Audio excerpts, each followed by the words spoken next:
Hi everybody and welcome. In this video I had the Teufel Real headphones and I'm going to show you how to do a soft reset on these headphones.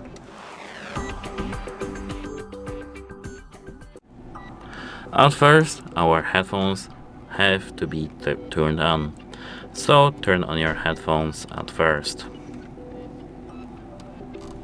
Now as you can see, mine are, and so when our headphones are turned on, we have to turn them off.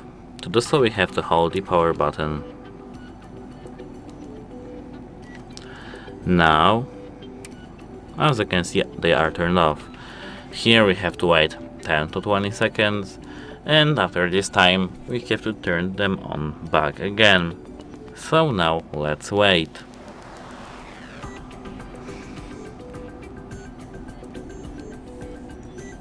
And now we can just turn on our headphones. And this is a soft reset procedure.